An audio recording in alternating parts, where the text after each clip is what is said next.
అంటే ఈ 1-to-1 session వల్ల ఉమ్. జరుగుతోందా? జరిగితే ఏమేం రకాలుగా నువ్వు ఇక్కడ నేర్చుకోగలిగినావు? ఏం ఇంప్లిమెంట్ చేద్దాం అనుకుంటున్నావు? ఓకేనా? ఎంతవరకు నీకు హెల్ప్ అయింది? సార్ నాకు యాక్చువల్గా అయితే గనక నేను మీకు ఇందాక చెప్పినట్టు నేను one to one to one session మీరు ఇలా పెడుతున్నారని తెలిసినప్పుడు నేను యాక్చువల్గా అయితే కనుక తీసుకుందామని అనిపించింది. ఎందుకంటే నేను అంతకు ముందు ఇది యాక్సెస్ అయ్యి ఒకటి ఒకటి మాత్రమే నేను కట్టాను. కానీ మీరు ఏం చేశారంటే రెండు మూడు సార్లు యాక్సెస్ అయ్యేటట్టుగా, అదే ₹100 ఎస్. రెండు మూడు సార్లు యాక్సెస్ అయ్యేటట్టుగా మీరు హెల్ప్ చేశారు. ఎస్. అది వాటికి కూడా అయితే ఏంటంటే 3 hours వర్క్ షాప్ వినియోగించుకోలేకపోవడం అనేది నా మిస్టేక్ తప్ప అవును. మీ మిస్టేక్ అయితే కాదు. నాకైతే కనుక మీతో ఇది చాలా రిలాక్స్డ్ గా అనిపించింది సార్. నాకు ఇంతసేపు మీతో ఇంటరాక్ట్ అవ్వడం ఇప్పుడు ఓ రకంగా మీరు మామూలుగా సరదాగా చెప్తున్నానండి. ఓ రకంగా ఎదురు డబ్బులు ఇచ్చి మరి మా హెడేక్ మీరు తలకు పెట్టుకుంటున్నారు. ఎందుకంటే మా గురించి అంతా మీరు ఆలోచించాలి, ఈ ఒక సొల్యూషన్ ఎతకాలి. ఇప్పుడు డబ్బు అంత మాత్రాన ఈ హెడేక్ అంతా పెట్టుకోవాలి మీరు. ఎందుకంటే ఆ మంచి అవుట్పుట్ ఇవ్వాలంటే మా ఎస్. గురించి కాబట్టి ఇప్పుడు నలుగురు కస్టమర్స్ చెప్పారు. అవును. వీళ్ళని ఇలా డివైడ్ చేయాలనేది నాకు ఈ 3 ఏళ్లలో, అంటే 3 years అవుతుందండి షాప్ పెట్టి. ఎస్. ఎస్. జస్ట్ 3 years అవుతుంది. ఈ 3 years లో ఇలా డివైడ్ చేయాలనేది నాకు తెలియదండి.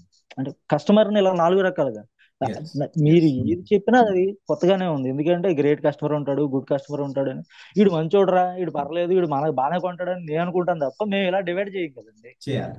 ఎస్. ఇలా డివైడ్ చేయము. ఇప్పుడు బ్యాడ్ అన్నవాడితో వీడితో ఎనర్జీ వేస్ట్, వీడి దాన్న ఈయన్ని మేము ఇంకా ఏమనుకుంటాం అంటే ఈయన ఎలా చక్కదిద్దాలి, ఈయన ఎలా తీర్చిదిద్దాలి, ఈయన మంచోడుగా తయారు చేయాలని ఆలోచిస్తాడు ఎవడైనా. ఎస్. ఎస్. మీరేం చెప్పారు వదిలేయండి. సింపుల్ గా, ఈయన వదిలే.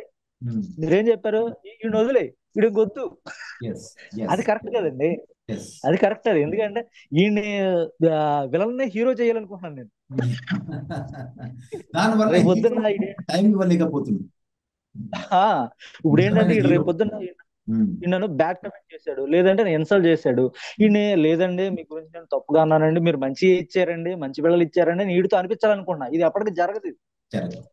జరగదు. ఇప్పుడు పాసిబుల్. అదే పాసిబుల్ కాదు. కాబట్టి అదైనా తెలుసుకున్నా కదా సార్ నేను. ఇది ఇది ఇది ఇది దీనికి అసలు వెలకట్లేదు నేను. ఎస్. ఎస్. అంత మంచి మంచి విషయం చెప్పారు మీరు. Okay sir. నాకు ఓకే కూడా సార్ చాలా మరి. సంతోషంగా ఉంది మీతో మాట్లాడడం. చాలా సరదాగా ఉంది అయ్యో. నాకు. చాలా సరదాగా హ్యాపీగా ఒక ఫ్రెండ్లీ అట్మాస్ఫియర్ అనుకోండి మనకి. అవును. ఒక ఫ్రెండ్లీగా అవును సార్. మాట్లాడేస్తున్నాం అంతా కూడా. బట్ నేను అంటున్నా నా తరపు నుంచి మీకు ఎప్పుడు హెల్ప్ చేయడానికి రెడీ ఉంటాను. ఏదో ఒక రూపంలో రెడీ ఉంటాను. ఓకేనా? మీరు నా దగ్గరకు వస్తే నా నాలెడ్జ్ని షేర్ చేయడానికి, మీ బిజినెస్ డెవలప్మెంట్ కోసం నేను ఎప్పుడు సిద్ధమే. ఓకేనా? ఓకే. తప్పకుండా అండి. Thank you so much Gangadhar garu. Thank you. Thank you.